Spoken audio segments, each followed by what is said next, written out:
तो फिल्म की शुरुआत एक प्लेन को दिखाते हुए होती है। इस कार्गो प्लेन में बहुत से जहरीले केमिकल्स थे जिन्हें आर्मी एक्सपेरिमेंट्स में यूज होना था, पर अब ये बेकाबू हो चुका है और तेजी से जमीन की तरफ बढ़ रहा है। जिस जगह ये गिरने वाला था उसका नाम रैकून वैली है, जहाँ पर हमें माइकल और उसकी वाइफ टेरी को दिखाया जाता है। माइकल 2 दिन के लिए शहर से बाहर जाने वाला था और जाने से पहले वो टेरी को अपना खास ख्याल रखने को कहता है, क्योंकि टेरी हम जैसे नहीं, उसे खास ख्याल रखने की जरूरत है, क्योंकि ना तो वो सुन सकती है और ना ही बोल सकती है। माइकल उसे आज तक अकेला छोड़कर नहीं गया, लेकिन आज उसकी मजबूरी थी। माइकल ने उसे कहा, अगर तुम चाहो तो मेरी मॉम के घर भी जा सकते हो। यहाँ माइकल को ड्रॉप करके वो अपने घर आ जाती है। फ्रेश होकर वो मॉम के घर के लिए निकलने लगती है। तभी हम उसके घर के ऊपर उसी क्रैश होते प्लेन को देख पाते हैं, जिसके बारे में टेरी को कुछ पता नहीं चला। अभी ड्राइव करते हुए भी रेडियो न्यूज इस प्लेन क्रैश का अलर्ट दे रही थी और ये भी टेरी नहीं सुन पाई। इस प्लेन क्रैश की वजह से केमिकल्स जो इस प्लेन में थे वो हवा में फैलने लगे थे। टेरी के मॉम के घर पहुंचने पर हम देखते हैं कि आसमान के ऊपर काले बादल छा चुके हैं, या कह लें कि केमिकल्स के बादल छा चुके हैं, जिन्हें भी टेरी ने नहीं नोटिस किया। यहाँ पर मॉम उसे खाना खाने के लिए देती है और वो खाने के साथ दूध देती है, जबकि मॉम खाने के साथ पानी लेती है। वो भी अभी इस बात से बेखबर है कि यहाँ पर जितने भी केमिकल्स फैले हैं उनका असर पानी में हो रहा है। खाना खाने के बाद टेरी घर आ गई। वो जब घर के काम कर रही थी तो वहाँ पर सोसाइटी अलर्ट आया। ये गवर्नमेंट की तरफ से मैसेज था, जिसमें बताया जा रहा था कि इस केमिकल प्लेन ब्लास्ट की वजह से रैकून वैली में इन्फेक्शन फैलने लगा था। इस इन्फेक्शन के सिम्टम्स क्या थे ये भी बताया जाते हैं और कहा जाता है कि जिनमें इन्फेक्शन के सिम्टम है वो घर में ही रहे, अपने आप को क्वारंटीन कर ले और जो अभी तक ठीक है वो रैकून के एक स्कूल तक पहुंच जाए, जहाँ से सबको रेस्क्यू कर लिया जाएगा। जिन लोगों में इन्फेक्शन थी उन लोगों के लिए बस इतना ही कहा गया था कि वो अलग रहे। उनको इलाज मिलेगा या नहीं इसकी गारंटी नहीं थी, क्योंकि इलाज था ही नहीं। सब हेल्दी लोगों को तो आर्मी इस शहर से निकाल लेगी, लेकिन टेरी का क्या होगा, जिसे सब के बारे में कुछ पता ही नहीं। लाइट ऑफ करके टेरी सोने जा रही थी, तभी उसने नोटिस किया कि उसके आस पड़ोस के लोग तेजी से अपनी कार्स लेकर जा रहे थे, लेकिन इन चीजों को भी उसने एबनॉर्मल नहीं समझा। सामने एक आदमी लाइट के नीचे अजीब तरीके से खड़ा था। उसे देखकर टेरी को थोड़ी परेशानी हुई, लेकिन उसने अपने घर का सिक्योरिटी अलर्ट ऑन कर दिया जो उसके मोबाइल से कनेक्टेड था और फिर वो सो गई। उसके मोबाइल पे लगातार किसी के मैसेजेस भी आ रहे थे, जिसको उसने देखा ही नहीं। सुबह उठते ही वो अपने कामों पे लग गई और जब घास काटने के लिए बाहर आई तो उसने देखा कि उसके नेबर्स की कार खुली हुई थी। इसे तो कोई भी उनकी कार चोरी करके ले जा सकता था। टेरी ने जाकर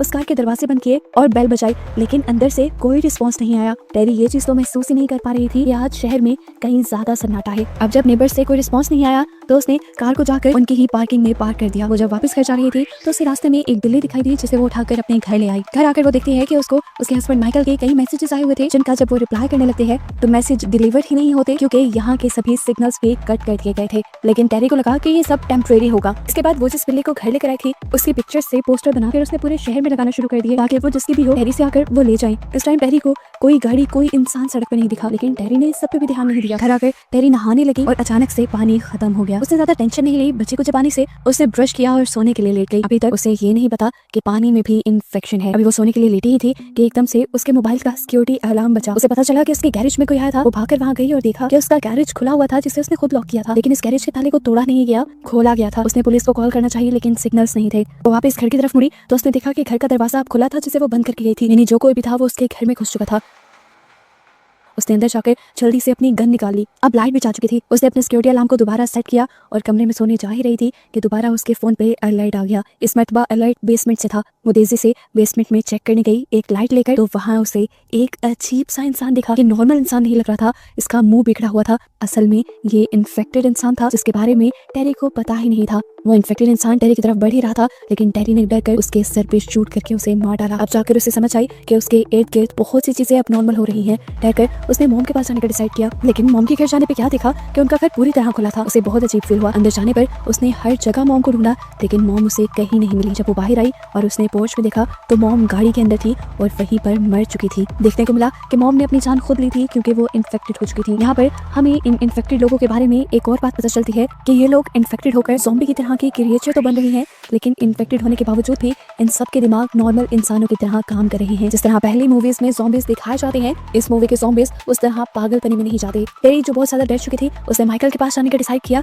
लेकिन बाहर जाने के सारे रास्ते अब बंद कर दिए गए थे। इस पूरे रैकून वैली को सील कर दिया गया था गवर्नमेंट की तरफ से। मजबूरी में टेरी वापस अपने घर आ गई। घर आते ही उसने सबसे पहले अपनी खिड़की और दरवाजे सील किए और पूरी रात इस इंतजार में गुजार दी कि कभी तो सिग्नल्स आएंगे और वो मदद बुलाएगी। सुबह होते ही उसने डिसाइड किया कि वो पता चलाएगी कि यहाँ ये सब हो क्या रहा है, पता उसे टीवी से चलता लाइट के कनेक्शंस तो कट कर दिए गए थे। उसके घर पे एक जनरेटर था जिसे उसने चलाया। जनरेटर चलाते ही उसने टीवी ऑन किया और न्यूज से उसे सारी चीज पता चल गई कि रैकून वैली के अंदर एक ब्रेकडाउन हुआ था। यहाँ पर प्लेन क्रैश की वजह से केमिकल्स के ब्लास्ट हुए थे, जिससे शहर में इन्फेक्शन फैल गई थी और एक किस्म का ज़ॉम्बी ब्रेकडाउन हो गया था। इस जगह को क्वारंटीन कर दिया गया था। ये इन्फेक्शन इन्फेक्टेड लोगों के करीब आने से और पानी से फैल रही थी, लेकिन रैकून वैली के ज्यादातर लोग अंडरग्राउंड वाटर यूज करते थे जो सेफ था। अब टेरी को समझ आया कि उसे इन्फेक्शन क्यों नहीं हुई थी, क्योंकि उसका घर पुराना था और वो अंडरग्राउंड वाटर यूज कर रही थी। अब टेरी शहर की सूरत हाल देखने के लिए एक दूरबीन लेकर छत पे चढ़ जाती है। दूर दूर तक देखती है तो उसे कोई इंसान नहीं दिखता, बस कुछ इन्फेक्टेड लोग दिख जाते हैं। साथ ही उसे ड्रोन भी नजर आता है जिसके जरिए गवर्नमेंट और न्यूज वाले रैकून वैली की खबर रख रहे थे। वो जब नीचे उतरी तो उसे अपनी नेबर नजर आई जो पूरी तरह ज़ॉम्बी बन गई थी, लेकिन टेरी को देखते ही उसने टेरी पर हमला नहीं किया, जिससे साफ साबित है कि वो अभी तक अपने सेंसेस में है। टेरी नीचे आई, उसने दोबारा से टीवी ऑन किया और उसे रैकून वैली के बारे में और पता चला। सारे मेन रोड सील कर दिए गए थे, लेकिन एक अभी भी पुराना रोड ऐसा था जिसके बारे में ज्यादा लोगों को नहीं पता था और वो खुला हुआ था। इस रोड का रास्ता टेरी को भी आ सकता था। उसे समझ आ गई कि इस रोड के जरिए वो यहाँ से बाहर निकल सकती है, तो बिना देरी किए वो यहाँ से निकलने की तैयारी करने लग जाती है। कुछ जरूरी सामान लेती है, उसके घर पे जो बिल्ली थी उसे खाना देती है और एक विंडो उसके लिए खोल देती है कि अगर वो यहाँ से जाना चाहे तो चली जाए। अब वो पुराने रोड पे बहुत ज्यादा आगे आ गई थी, इस शहर से बाहर निकलने ही वाली थी, लेकिन उसकी बदकिस्मती कि फ्यूल खत्म हो गया। पीछे जाती तो फंस जाती, इसलिए उसने पैदल चलने का डिसाइड किया। चलते हुए वो एक फार्म हाउस तक पहुंच गई, जिसे देखकर उसने सुकून का सांस लिया। ये फार्म हाउस पहले के घरों की तरह खुला हुआ था, अंदर उसे कोई नहीं दिखा, तो वो नीचे स्टोरेज एरिया के अंदर चली गई, जहाँ पर उसे यहाँ का इन्फेक्टेड हुआ मालिक दिखा। उसकी तरफ बढ़ने ही वाला था, लेकिन टेरी ने अपनी जान बचाने के लिए अपने पास मौजूद गन से उसे शूट करके मार दिया और फिर वहाँ मौजूद डीजल की कैन लेकर अपनी गाड़ी की तरफ आ गई। वो तो इसे पेट्रोल समझ रही थी, लेकिन जब गाड़ी में डालने लगी तब उसे पता चला कि ये डीजल है। उसकी सारी उम्मीदें टूट गई थी। इस मरतबा उसको बहुत ही बुरा झटका लगा था। वो बहुत दूर से ये फ्यूल लेकर आई थी, अब उसकी गाड़ी चल नहीं सकती थी, तो उसने फैसला किया कि वो अपने घर वापस ही चली जाएगी। घंटों के सफर के बाद वो घर पहुंची तो उसने देखा कि वो जिसकी वो उम्मीद कर रही थी कि यहाँ से चली जाएगी, वो भी अभी वहीं बैठी हुई थी। आज उसके ऊपर पहले की तरह ही एक भारी दिन आ चुका था। उसे अपनी बचपन की बातें याद आने लगी थी। ये जिंदगी उसकी कभी भी अच्छी रही ही नहीं थी। वो हमेशा से ऐसी नहीं थी। वो पहले बोलती भी थी, सुनती भी थी, लेकिन फिर एक कार क्रैश एक्सीडेंट में उसकी फैमिली उससे छिन गई। उसे बहुत बुरा सदमा लगा, जिससे उसकी हियरिंग सेंस चली गई। वो बोल तो सकती थी, लेकिन इस सदमे के बाद उसने बोलना भी छोड़ दिया। अभी वो पियानो के सामने ही बैठी हुई थी और उसकी फैमिली की आवाजें और पुरानी यादें उसके दिमाग में गुजर रही थी। वो उदास बैठी थी कि उसे दोबारा टीवी लॉन्च से सिक्योरिटी अलर्ट आ गया। उसे लगा कि ये कोई इन्फेक्टेड ही होगा। अपने गन लेकर वो वहाँ गई तो उसने देखा कि यहाँ पर बहुत सारे सोल्जर्स आए हुए थे जो घर घर जाकर इन्फेक्टेड लोगों को खत्म कर रहे थे, लेकिन टेरी इन्फेक्टेड नहीं थी, इसलिए टेरी को अब रेस्क्यू कर लिया जाता। इन्हें देखकर वो सुकून का सांस लेती है। ऑफिसर्स उससे काफी बातें पूछते हैं, लेकिन जब वो रिस्पॉन्ड नहीं करती तो ये लोग भी समझ जाते हैं कि टेरी बोल नहीं सकती, इसीलिए वो एक पेपर पे लिखकर उससे बात करते हैं और फाइनली टेरी को रेस्क्यू कर लिया जाता है। और यही दिखाते हुए ये मूवी यहाँ खत्म हो जाती है।